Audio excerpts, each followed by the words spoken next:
All right. Welcome everyone to the meeting today of Washington County Safe Rest Village at Aloha. We have folks joining the meeting here. We did admit everyone into the room, and this meeting will be recorded. I did it wrong, didn't I had that. Yes, you're right. And also go in and video if you want. Now, So thank you all for joining us for today's meeting. We'll do some quick introductions. My name is Ty Schwefferman. I'm a community engagement program coordinator who supports the housing services, and I work out of the Office of Equity, Inclusion, and Community Engagement. To start off the meeting, I'd like to introduce our interpreters, Victor and Rosie, who will give a quick instruction on how to use our interpretation services. Thank you. Y muy bienvenidos a todos. Gracias por estar aquí presentes para la Junta de Pueblo de Descanso. Mi nombre es Ty Schwarzman y estoy aquí por parte de la Oficina de Inclusión e Involucración Comunitaria del Condado de Washington. Y ahora voy a hacer la voz para los intérpretes para que puedan dar instrucciones de cómo iniciar.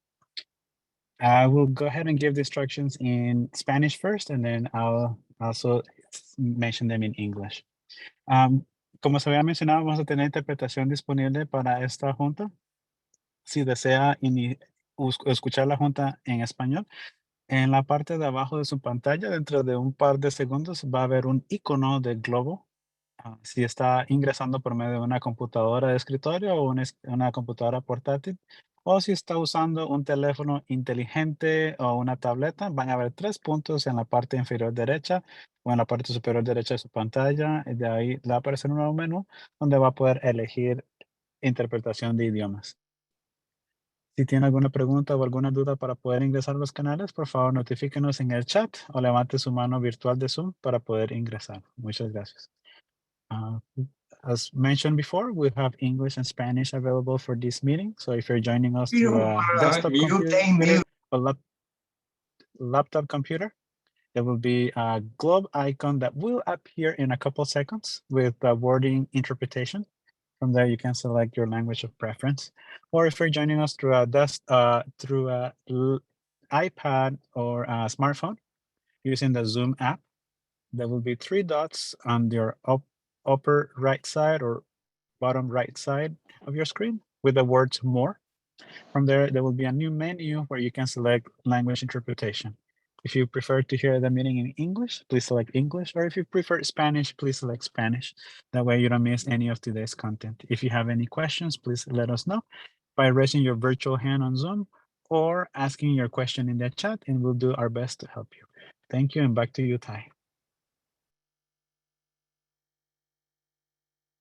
Great. Thank you so much, Victor, for joining us this evening. And thank you, everyone, for joining us.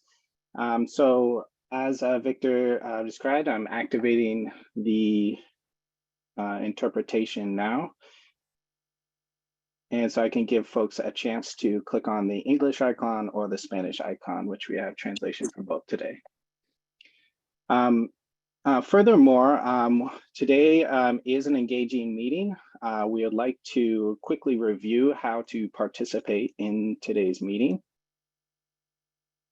So we have 3 ways we'd like to encourage folks to participate. First, we want to remind folks to mute yourself while presenters are speaking. Cameras can be on or off, that's totally optional. One more thing we want to recognize and to remove barriers for engagement that have traditionally excluded some communities of color, marginalized communities from participating in some of these decision-making processes. So we want to acknowledge that unique and invaluable quality, as well as people with lived experience of immigration and other things as people of color and historically excluded communities. To start off today's meeting, we want to ground ourselves in some of our planning committee's shared values as we developed these values together. So these values in front of you, I'm going to quickly go over that we will uphold for today's meeting. First is the love of God. love the neighbor, respect for all people, inclusiveness. Today, we also want to encourage listening, open-mindedness, and then a feeling of collaboration. To also continue with modeling this co-creation, if there's any values that you would like to include in today's meeting, we will give you the opportunity now to share those values, and we will just take 1 minute to do that. Otherwise, we'll move on to our ground rules.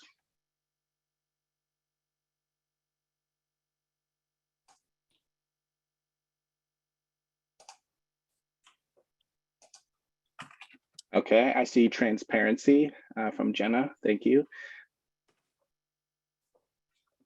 Rights of properties owners. Okay.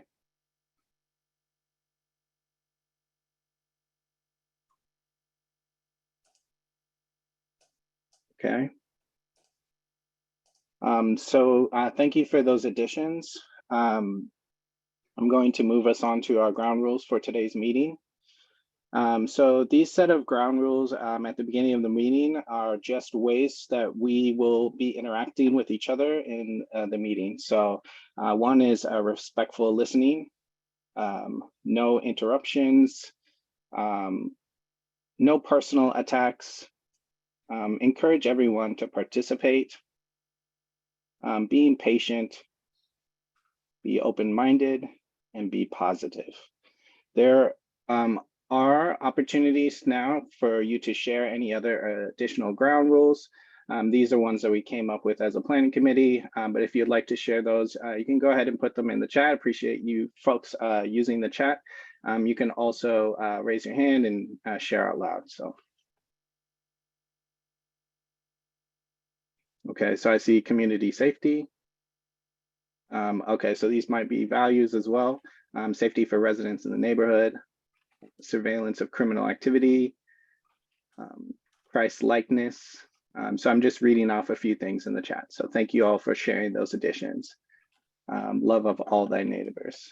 Excellent. Thank you all for sharing those additional things. So like I mentioned earlier today, this is a participatory meeting. So we're going to do that in a few different ways today. One is if you have a question, we will actually be holding a whole set of time, approximately 20 to 30 minutes to respond to questions. So we will be doing that verbally in today's meeting on the agenda. But if you also would like your questions answered earlier, there is a question and answer section here at the bottom of your screen. You can click on that and then enter your question there, and then we'll try to, one of our staff or community members who are participating in our planning process, our planning team, will be working on responding to these questions throughout the day. And all participants in today's meeting will be able to see the responses to those questions in the question and answer section. So that's a feature of Zoom. It's located at the bottom of the screen. We will also be responding to questions in the chat, but as you can see, the chat is very active. So we may not get to all the questions in chat. We'll do the best we can to try to respond to the questions in the chat as they're also being added there. And then the third way is we are going to have small group breakout sessions in which you'll have a chance to share and ask questions and also provide more comments near the end of the meeting after the Q&A section.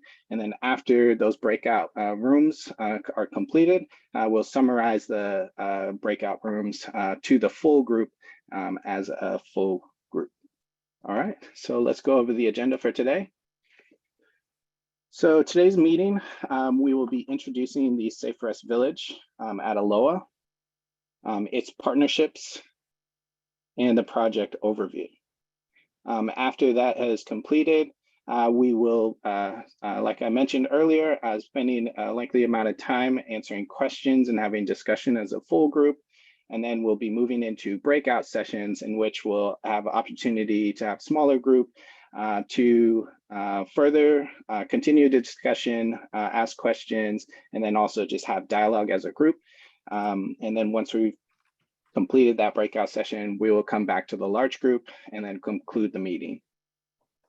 With that, I'd like to invite Tim Overton Harris, who will be giving us a short welcoming. Thank you, Ty. Welcome everybody this evening, and I'm glad you're with us for this opportunity to learn about the Safe Rest Village that is being planned and discussed. I'm here as the representative of the United Methodist Church. Part of my responsibilities are to supervise the Aloha United Methodist Church, but I am also a 24-year resident of the Aloha community. As you're aware, the governor declared homelessness an emergency in the state of Oregon in January. The legislature and other government agencies have provided funding to address this emergency, and more initiatives are in the works in the Oregon legislature. Churches and other faith communities are poised well to respond for a couple of reasons. We are morally obligated to serve our neighbors, rich and poor, marginalized, houseless, and housed. It's in our scriptures. We also have the property. Churches, Methodist or not, built facilities on big lots of land with the hopes of expansion and serving our communities in ways that meet their basic needs. All mainline denominations are in decline, but the passion for social justice, working with our neighbors, and being part of communities in which we are located has not changed, and is in fact bringing people to partnerships to address the needs of our neighbors and our communities. This brings us back to Aloha United Methodist Church and what they're hoping to do. Aloha United Methodist Church is committed to its neighbors. Who are its neighbors? Our neighbors? Those living in homes and those not living in homes. The migrant families, the middle-class families, all people are our neighbors. Let me be clear, Aloha United Methodist Church is not doing this alone. They are in active partnership with Washington County, Levin Community, and eventually with the organization that will be operating this site. But they are not the only faith community doing this work. We have United Methodist churches across Oregon and Southern Idaho engaged in all aspects of this kind of ministry. And there are Presbyterians, Episcopalians, Lutherans, and others partnering with local governments or nonprofits to create shelters on their church property, sites for projects like this one, or engaged in the work of long-term affordable housing. So why are they doing this? Because our neighbors need us. When all our neighbors have a safe and secure roof over their heads, a place to call home, they have the chance to overcome the barriers that are preventing them from economic security. When we help our neighbors, we truly are helping ourselves. Aloha United Methodist Church wants to be a good neighbor, and we're grateful for all of you being on this Zoom tonight. We understand that there are concerns and perhaps some fears. This meeting is meant to be informative. We appreciate your cooperation. We hope this can be a respectful space to hear more about the project and engage in meaningful, helpful dialogue once the presentations are made. Thank you again for being here this evening and for taking this time. Ty, back to you. Thank you so much. Now, before we get into the details of the project, I wanted to spend a quick time overviewing the Supportive Housing Services measure that passed in 2020. And I do see that folks have some concerns about being dropped out of the breakout rooms. If you do need to come back into the Zoom meeting, we will make sure to admit you back into the Zoom meeting and sign you into the breakout rooms. But we do want to make sure that everyone can participate in this meeting, and we have capacity for over 500 people to join us today in the Zoom meeting. So please go ahead and just dial right back into the Zoom, and we'll get you right back into the meeting, okay? So the Supportive Housing Services measure is a tax on high revenue businesses and high income earners. Increase Washington County's homelessness response budget from $5 million to $75 million. This is a Metro Supportive Housing Services measure that covers Clackamas County, Washington County, and Multnomah County. Over 5,000 chronically homeless individuals across the region would be covered by the Supportive Housing Services measure, and the Supportive Housing measure funds shelters, housing vouchers, supportive services. Many of those are agencies and organizations, nonprofits that work in service to the community in ending these chronic homelessness goals. So these are the goals for Washington County.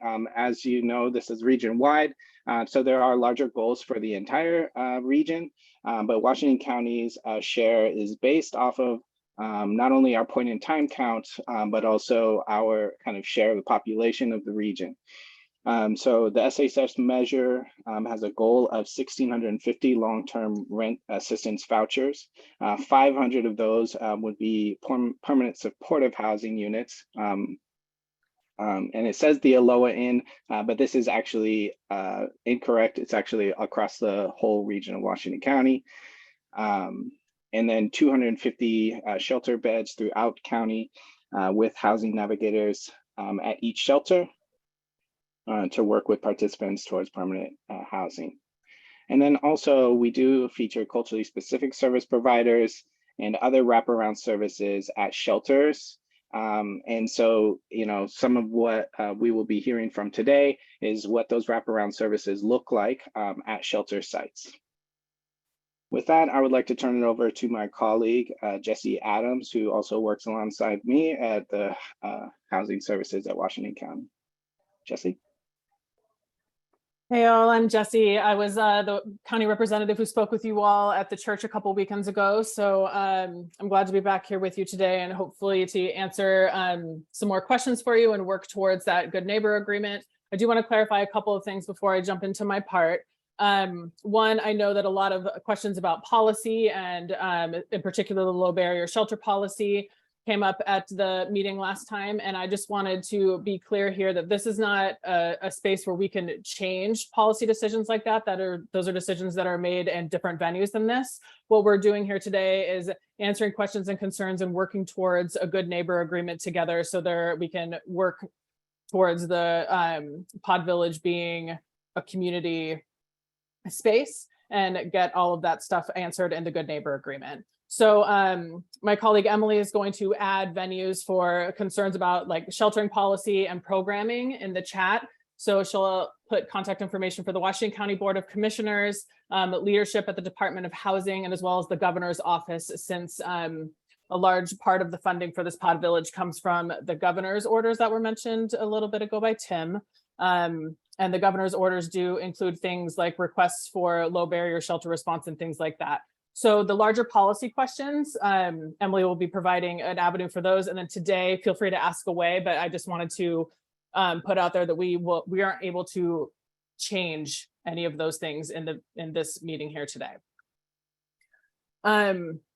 And then I am going to go through some of the things that I touched on last time, just in case anybody wasn't there last time. And then we're going to have John from Open Door, who is a shelter operator, representative of one of the shelter operators in Washington County, answer a bunch of questions about our shelter programming as a whole. And then I also wanted to put out there that this is not the last community engagement session we are going to have. So today is going to be operator focused. The next one, we are looking to have the sheriff's HOPE team members come to that one to ask more questions kind of around that partnership. And then any kind of lingering questions that we aren't able to answer today will inform the rest of the agenda for our next community meeting, which I believe, Ty, is June 5th at 6 p.m. at Reedville Elementary is the next yes, okay. And we'll send out more like a flyer and link to that meeting information, but I wanted to put that next date out there as well. All right. So Ty brought up the SHS funding. That is partially what is funding this shelter, as well as the governor's response dollars. So we're building a homeless response system here in Washington County. We didn't have one before, so we are building one now. And shelter is just one component of that. So we have shelter and outreach programs to reach the people who are outside and bring them into a place of safety so we can work on the next two bubbles that are here. Case management and wraparound services that are accessed at these shelters. And then always with the eye toward the end goal of housing and rent assistance programs, because shelter doesn't end homelessness, housing does. So those three things together work as a system to work towards ending chronic homelessness in Washington County, which is what the SHS measures goal is. Ty, can you skip not to the next slide, but to the slide? Yeah, this one, yes. So we wanted to show the currently operating shelter in Washington County. So we have 110 bridge shelter beds that are dispersed throughout the county. There are some in Forest Grove, some in Hillsborough, some in Tigard, and then scattered site as well. We currently have a 30 pod village operating in Hillsborough. We have 100 congregate beds dispersed throughout the county. There is Just Compassion in Tigard. Beaverton is currently has one at their community center, and then Cloverleaf in Hillsborough are congregate sites that are operating year round. And then we have 150 winter shelter beds. Those are, again, mostly motel beds dispersed throughout the county with a couple congregate options as well. So that map shows a little bit where we currently have shelter, and then the permanent ones that are coming online at the end of 2024 and 2025 are located throughout the county as well. Hillsborough, Tigard, Cornelius, Beaverton all have sites that are currently being constructed. All right, Ty, next slide, please. So while the permanent capacity is coming online, we are looking for some temporary options so people can live in safety while they look for housing while the permanent shelters are built.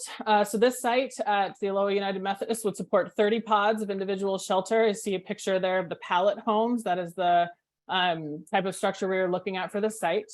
We're looking at it for 18 to 24 months. Again, the shelters that are being constructed are looking to come online at the end of 2024, beginning of 2025.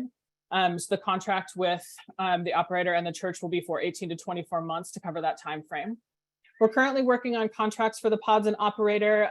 So I've seen some questions in the chat about being able to see those. Once they're executed, you can absolutely see them. They're publicly available information. But they're not quite executed yet. So I don't have anything to show at this point. But once they are executed, yes, they would be publicly available information. And some of the questions around what's in those contracts, such as low barrier policies and pet policies and things like that, John is here to talk about today as a representative of a currently operating shelter program in Washington County. But back to Aloha United here. Construction for site prep work is looking to start June or July. That's a little bit dependent on PGE and some other things about their timeline for getting electricity to the site and things like that. So as always, I just want to throw out the caveat that construction timelines are always changing. So that's currently where we're at today. With the shelter looking to open late summer 2023, again, dependent on electrical getting to the site and the pods making it through the manufacturing process as scheduled. Next slide.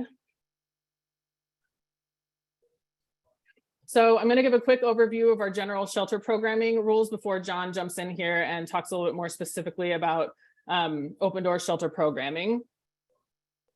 So all shelter programs include a safe place to sleep and to connect with the services that I mentioned with the end goal of getting into housing.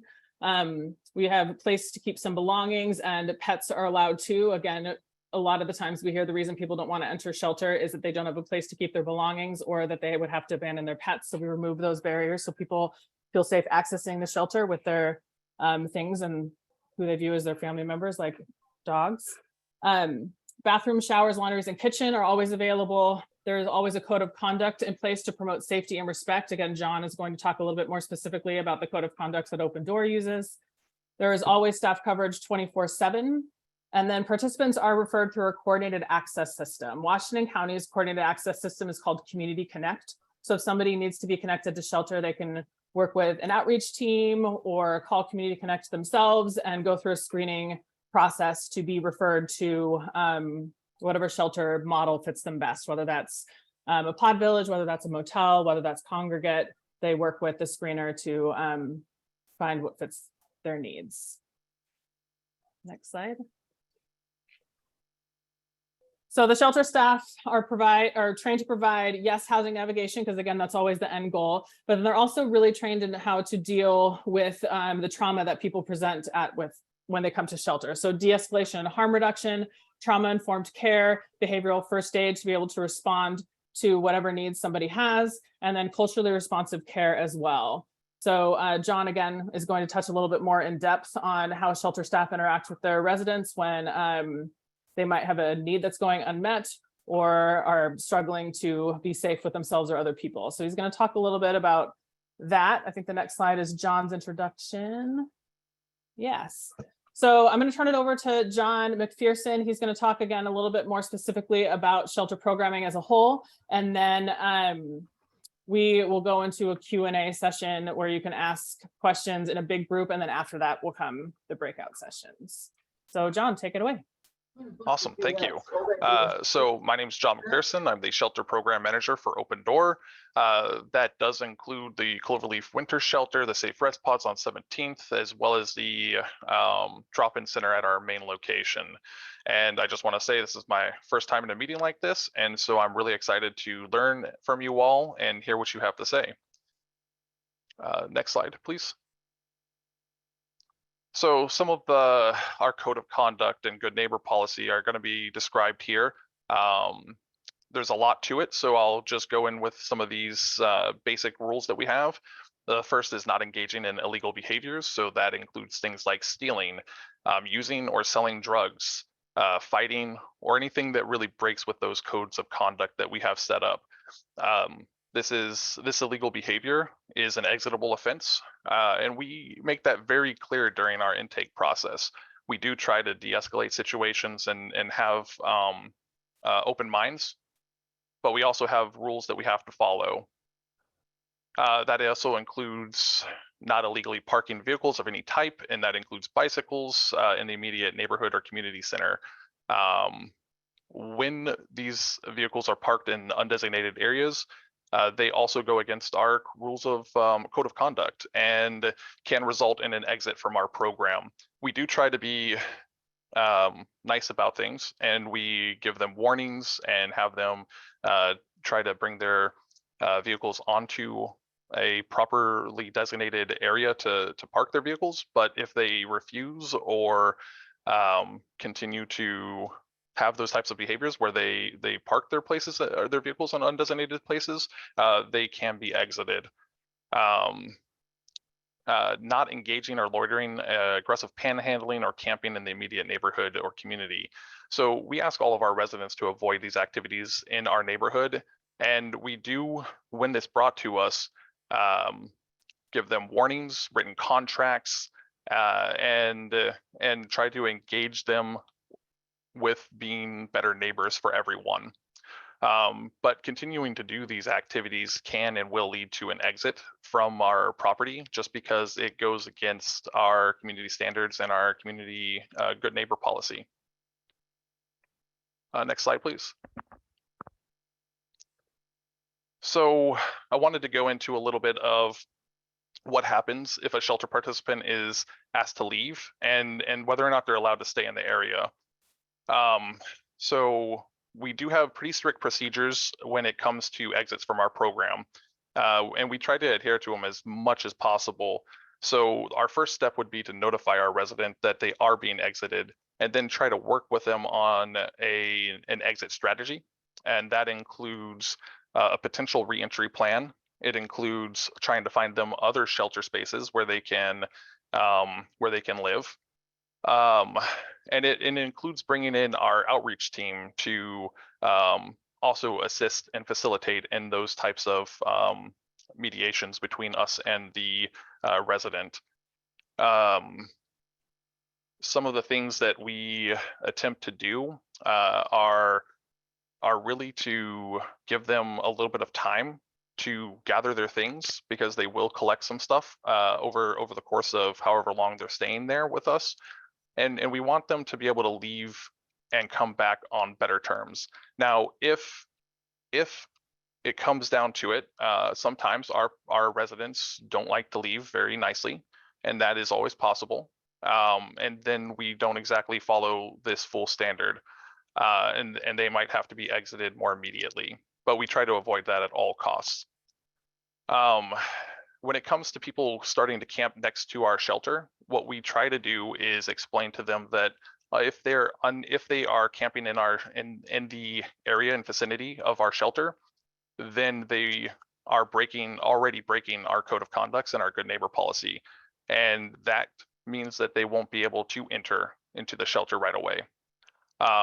We work with our outreach team to attempt to get them into another shelter or into another area where they asking them to move along to another area so that they can eventually enter into our shelter on better terms with the community, as well as with our staff and following our good neighbor policy. When it comes to the rules around smoking and pets, people are allowed to smoke, but there's a specifically designated area for smoking at our pods. And pets are allowed, but they are not allowed to be aggressive animals. If the animal is aggressive, then we try to have the owner find another place for their pet, or they will have to exit. And then if you do have any concerns about this program that we have on 17th for the pods, you can always feel free to reach out to me or Open Door. If you do reach out to Open Door, then they will direct you to me. And I can also put my email in the chat. Great. Thank you so much, John. We appreciate having you here today. We are now at this time going to be moving to our question and answer portion of the agenda. We will budget until about 6 o'clock for this. If it's going a little bit over that, I'll just do a time check with everyone. So we're going to do this two ways. One is you can do a hand raise and I will start a living queue in the chat, meaning I will put your name and basically the order of folks that will be lined up for questions. So we can do that with the hand raise. Okay, thank you, Paul, for modeling that. So after those questions, we will also be working through and addressing some of the questions that have been submitted in the question and answer section. And folks who just joined, welcome, thanks for coming. We do have a question and answers area in the Zoom. It's located at the bottom of the screen. You will see a little icon that looks like a couple bubbles and it says Q&A. You can click on that and submit a question with your name or anonymously. And then we have been working through answering those questions throughout the day. So you can see all of the questions and also all of the answered questions there in the chat. So after we get through the hand raised questions, we will then be turning to working through some of those questions if they haven't been answered yet. Okay, so for the queue, I'm going to have Paul and then Dan, and then anyone else who's ready, you can use the hand raise icon, which is also located at the bottom of the screen. Okay, thanks, Jenna. I'll put you in the queue next. All right, so Paul, go ahead and you can unmute yourself and proceed with your question. Yeah, hello, thank you for hosting this event. I appreciate it. First off, I just want to say I'm just, it seems like this is project's already fait accompli. It's going to happen from what I'm hearing from you guys. There's no, and I just want to say I'm disappointed with both Washington County and the church for not doing additional community outreach to let us know that this project was coming. I feel I only heard about it through media reports about the previous meeting, and I just feel that a better job could have been done in outreach by both parties to let us know about this upcoming project, because we are the ones who live here every day and such. So with that being said, I do have several questions based upon what was discussed here. First one here is the code of conduct. Is there a written policy and procedures of how many warnings a resident will receive? Or is it just, you know, it's basically based on the whim of the staff operator? Also, is the shelter staff, are they full-time employees, part-time, or are they volunteers? How much training do they really receive and such? And then Paul, could I pause Sure. just for a second to allow us opportunity to answer your first two questions? Sure. So the first question is on warnings. I'll maybe invite John to respond to that question. And then the second question around staff and staff training. Thank you. Yeah, so Paul, thank you so much for this question. It's actually a really great question. Our policy is that we have written verbal warnings, and it really depends on the severity of what they've done, right, and the behavior that's being committed. So, but we do have a policy of doing at least 2 verbals, especially for non-intrusive behavior. We have a policy of at least 2 to 3 write-ups, with a final contract being that 3rd one. And if they break with that final contract, then they are to be exited from the program. And at that point, we start working towards a reentry plan for them. And that reentry plan depends on the severity of what they've done. So we do have that set. That's for both of our sites at the pods, and it's for Cloverleaf.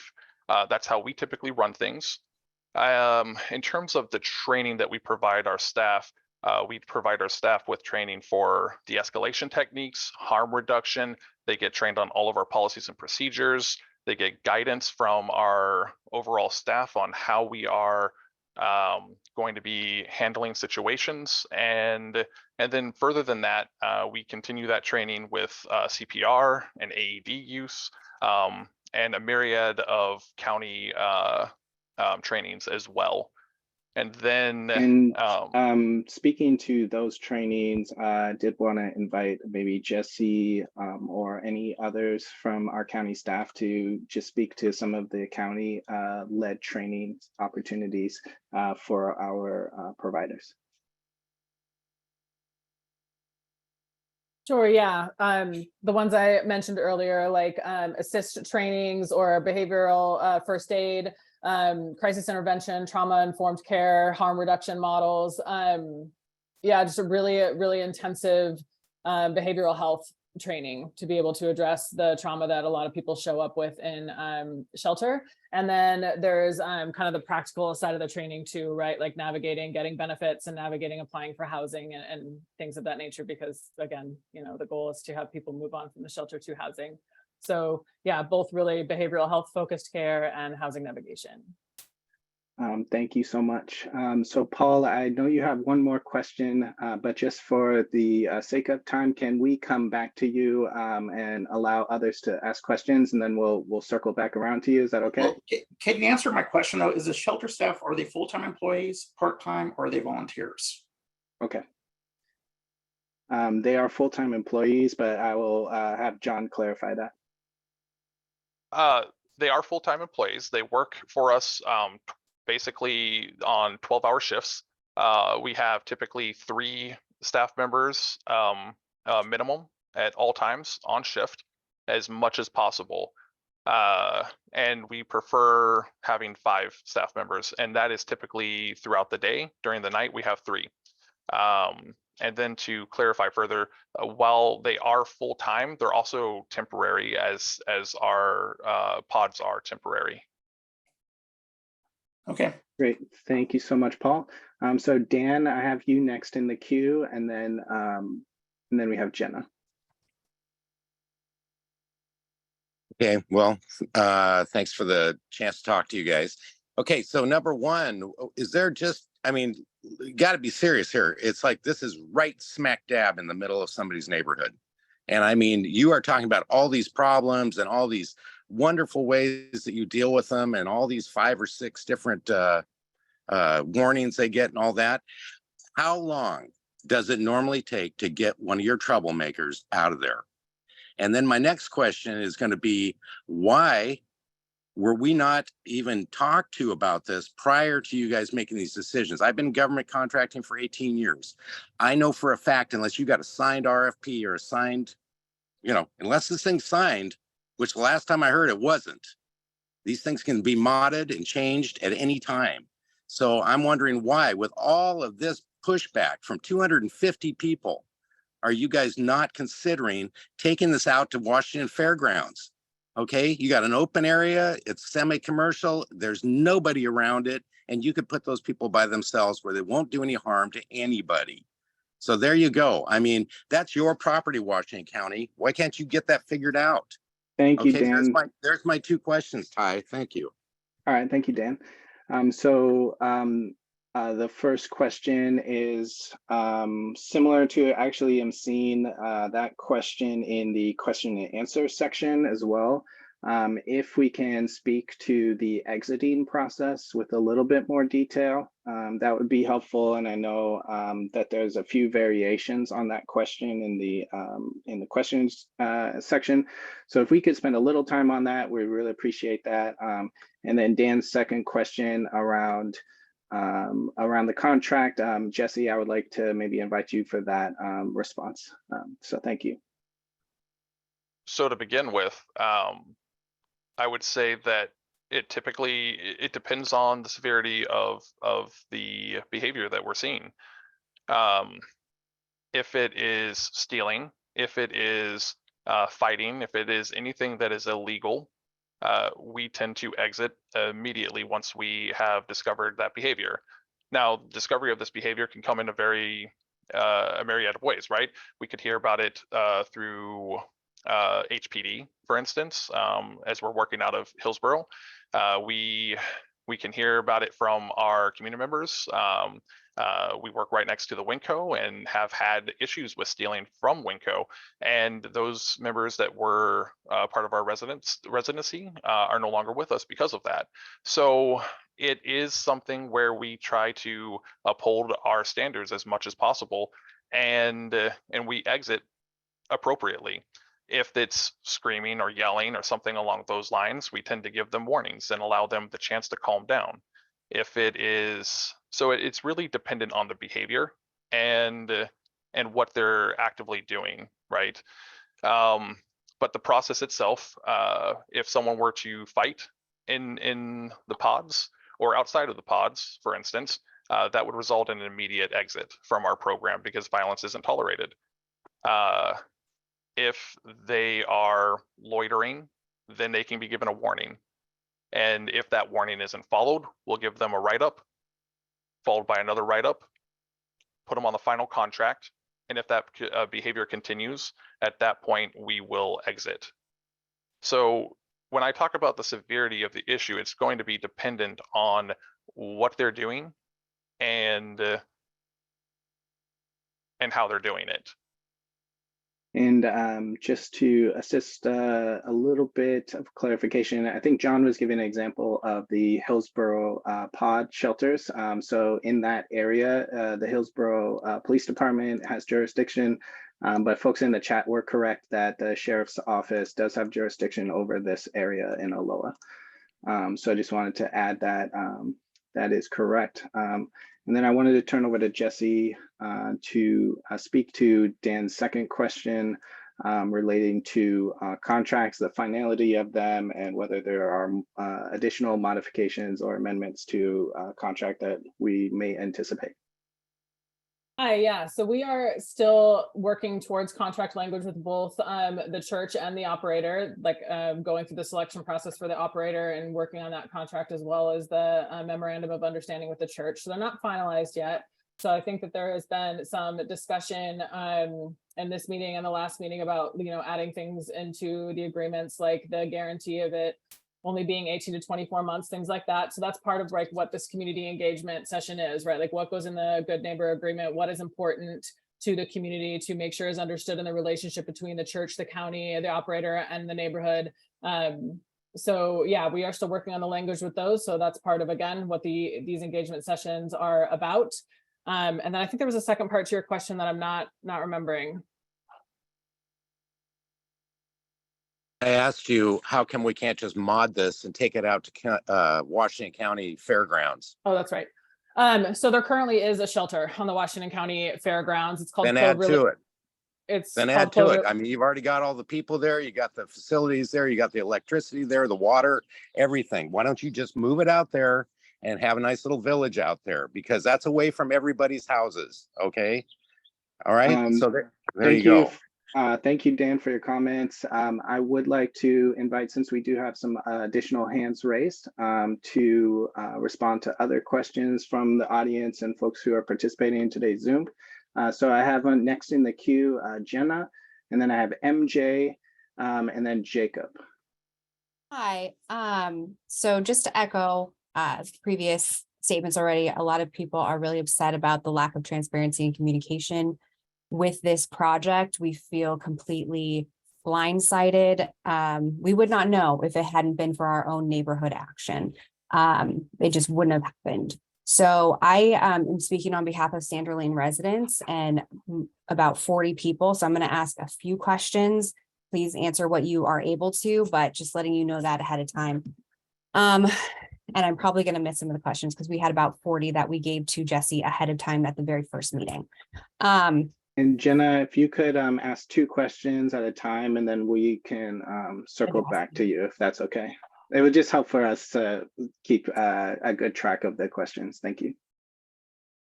So some of the questions are, do you have any hard statistics on the level of crime that comes into a neighborhood, or violence or anything like that that comes into a neighborhood when one of these camps is being put in place? What has happened in the Multnomah County camp, the Hillsborough camp? What are the statistics that you have available? We would like to know those. Let's see here. So one of the questions that popped up too was when you talk about moving people. So are the people that broke the rules in one of the other camps going to be moved into this camp and being put in there? And I do have one more that I'm going to put in there, violent background. So felony crimes, sexual assault offenders, any sort of violent crime. Is any of their background being looked at in any way before they're admitted into these camps? That is a huge concern. We have a neighborhood of several women who are sexual assault survivors. We have 3 senior citizen homes in this neighborhood, as well as a daycare. So bringing that type of criminal background into our community is unacceptable. Hey, would it be all right if I Yeah, go ahead, Emily. I do just want to take a minute before we get into really the meat of your questions, Jenna, and kind of address the communication and community engagement. And I really want to take responsibility that I do think our communication approach could have been better. My role is communications for the housing department, and that includes homeless services. And the reality is we were just a little bit overwhelmed by the speed with which things move. So our intention was always to do community meetings like this virtual one, like an in-person meeting that we're also going to host in early June, and to also send out a notification to the neighbors. We got into a situation where really there was interest from the neighbors before we had had a chance to prep some of those materials. So that's why there was a communication lag. It really wasn't about deliberately attempting to not inform neighbors or anything like that. And I know it's challenging, but I do really appreciate the dialogue, and I hear the neighbors' concerns. And moving forward, what I can promise is that as we have information available, we're going to share proactively on our website with an additional community meeting, with mailers to the neighborhood, whatever that need is, that will be a priority moving forward. Anyway, my role is not necessarily the meat and potatoes of the program, but I'm seeing that in the chat, and I did just want to take a moment to address that. Great. And to, I see Jesse came off of mute to Jenna's first question. Yeah, Jenna, I know we talked a little bit on Friday, and I do want to say that I'm trying to get the statistics for you. I don't have them on hand right now. I want to leave those questions for the next meeting we have on June 5th, when we're able to have the Sheriff's Department there and really kind of have the focus around those questions at that next meeting. I know you had questions around statistics and for involvement with the local law enforcement, as well as the property values. So I'm looking for some research on those around the Portland camps, as well as the ones we have established in Washington, the one we have established in Washington County, to bring to the next meeting with the Sheriff's Department there. So I wanted to acknowledge that. And then I'm sorry, I lost track of the next question. There was a question about criminal backgrounds and whether participants in this program may have violent crimes, etc. Yeah, so as I mentioned at the last meeting, this is a low barrier shelter model. So there are no criminal background checks conducted prior to entry. They are, held to that code of conduct. There's 24-hour staff there. There's the partnership with the Sheriff's Department. They are, if anybody does have any parole or probation officer that they need to check in with, they would notify them that they are at the shelter address. Anybody who is not allowed to be at that address for whatever reason would be then told they couldn't be there.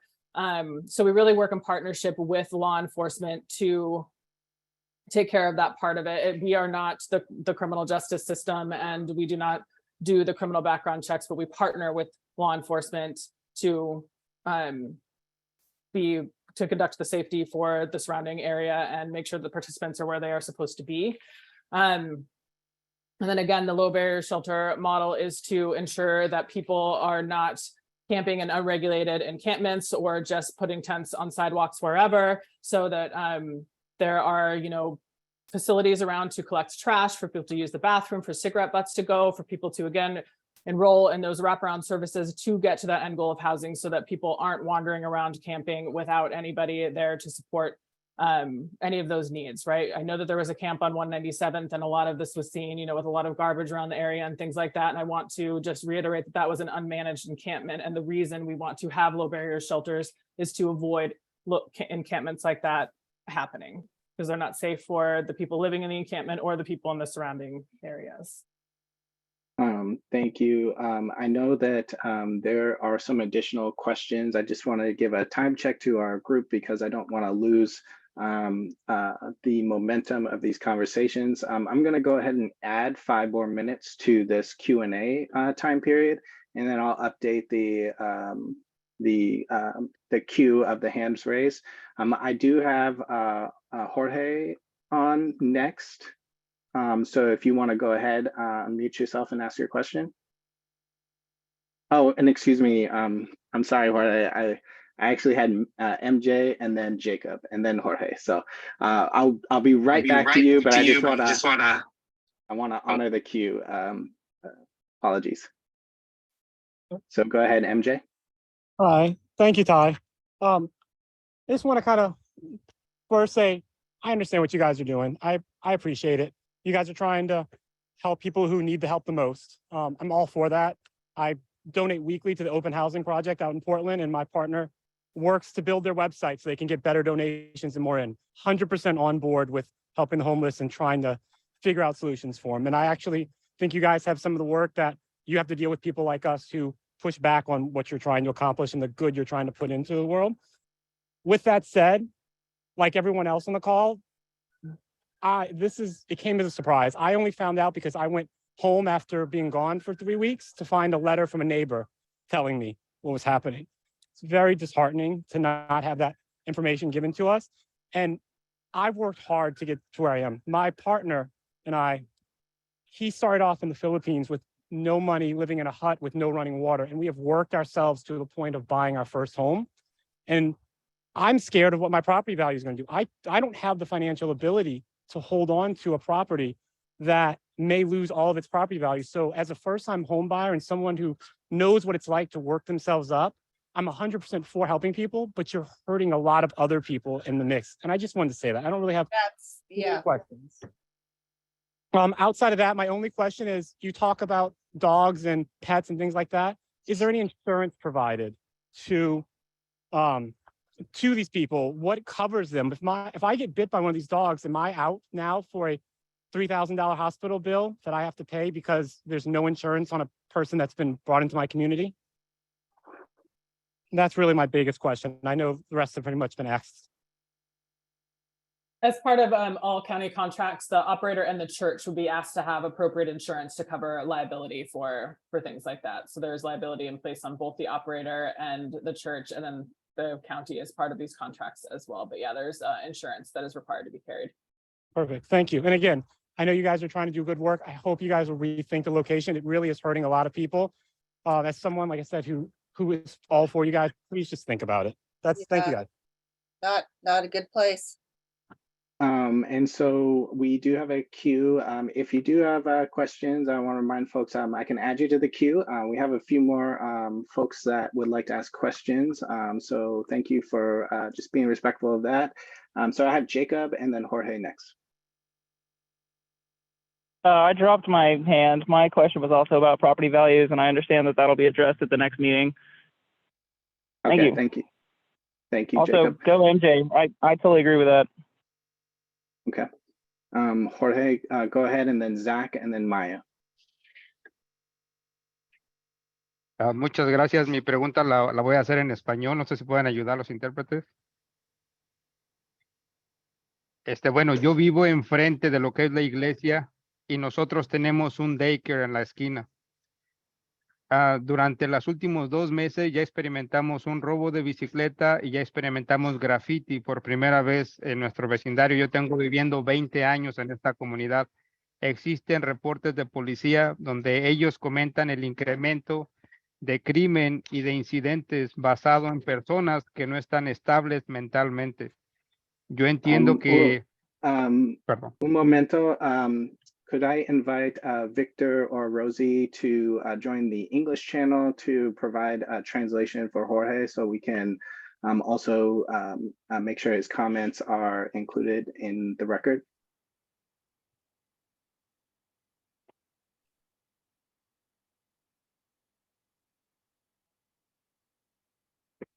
Yeah, we could hear her, Ty. Okay, great. Thank you. Continue. Sí, entonces, diciéndoles que yo ya tengo 20 años, he visto el incremento y yo entiendo que hay una necesidad de salud mental. Esto yo no creo que sea housing solamente, tiene que haber más estabilidad, tiene que haber mejores recursos, porque en el área de Salem, cuando implementaron esto hace 10 años, que todavía está, el incremento del costo de casas bajó, el crimen incrementó y no hubo una estabilidad en las gentes que trajeron. Yo estoy muy preocupado por tener el daycare en la esquina de la casa y ya estar experimentando en este momento mucho crimen en esta área. Gracias.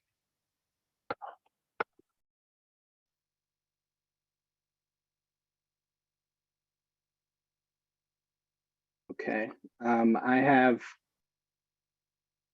after Jorge, sorry, I did lose track of the queue for just 1 second. So give me, so I have Zach next. You can go ahead and mute, then Maya, and then Sally. Yeah, two-parter. First is more of a request, but I'd really love to see that the Washington County Sheriff's Patrol Division also be invited to the next meeting, not just the Hope Division, their charitable arm.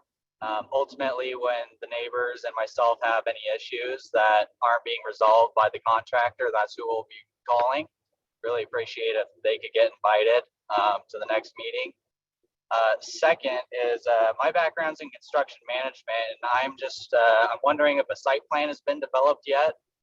There's a lot of ways with defensive architecture that this can be planned that will help shield the neighborhood from the coming and going of participants at the camp.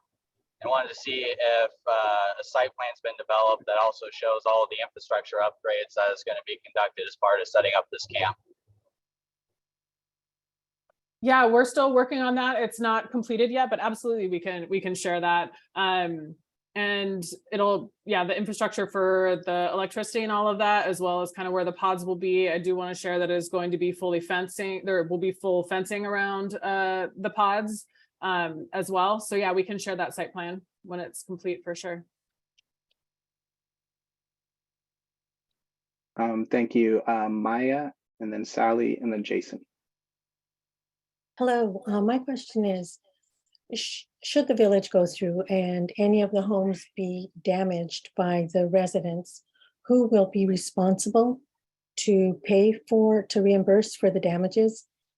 And my other question is, will there be more sheriffs hired for because of what will definitely start occurring with crime in the area? I'd like to have that second question be answered next time, because I don't have a hard number for that, and I would like to have the sheriffs answer that question directly, what their kind of patrol and engagement and numbers will be. And then again, the liability, there is liability insurance carried by the church and the operator of the shelter that's included in their contracts. Okay, so the liability insurance is going to cover property damage? I mean, that I don't want to answer that question as I'm not an attorney, and I think that that would probably be very situational. So I don't want to like just say a blanket yes to that. I can take that back and talk to our attorney, but I think they'll probably say it's situational. But I just want to say that yes, there is insurance covered or carried by both the church and the operator. Okay, good. So maybe we can get a copy of the liability insurance that they're going to be carrying. I mean, you could definitely get a copy of the contract. I don't know if that would include, I think that includes the type of liability insurance that they're required. And then I don't know what the rules are around asking for an insurance policy from an operator, but I can also find that out. But yes, the type of insurance required would be in their contracts, which are publicly available.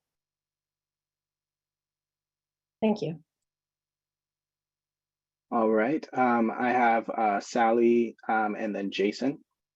And Jason, you will have the last question, and then we'll be moving into breakout rooms, and then that will give us a chance to continue this conversation. Thank you.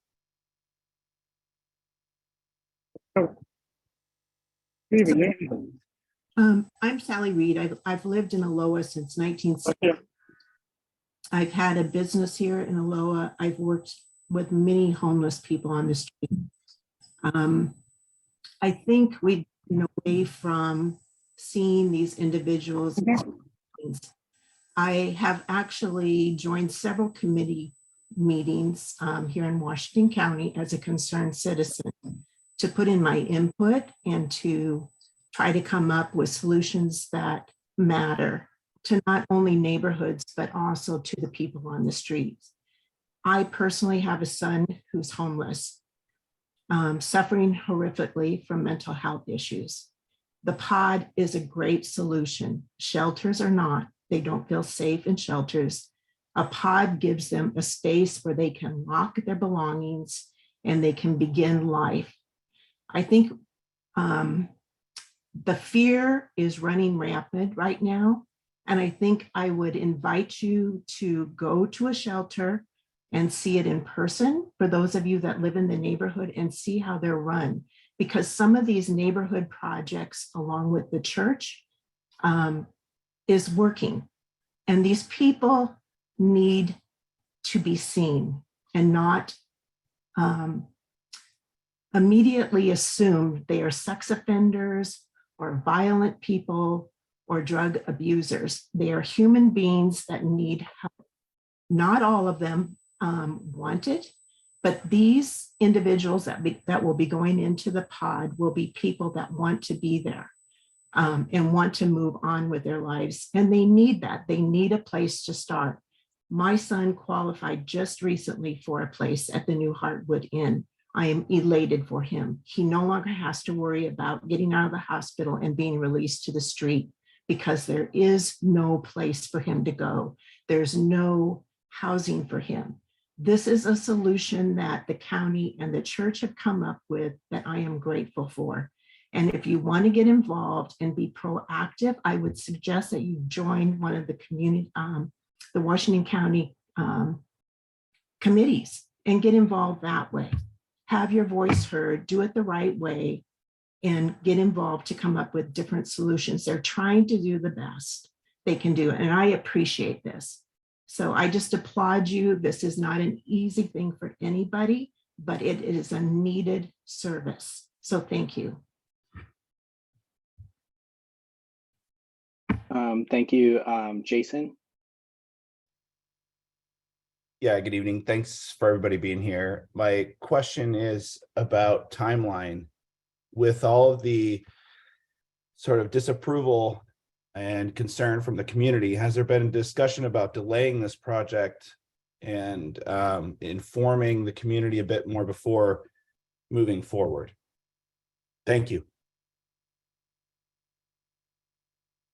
We have not had that discussion to delay it, no, since we're still in kind of the real like execution of the contracts, like we haven't started the construction work yet. So I'm still being instructed to move forward at this point with this project. That was why at the beginning of this meeting, I kind of, we put those other avenues for outreach and public comment and things like that that are available to you. Because in this meeting, staff is being asked to talk to the community about concerns and get questions and work towards that good neighbor agreement and continue to put things in place to have alternative shelter options available in Washington County. So that's what we're moving towards right now, and in this meeting space, but there are other avenues for that conversation.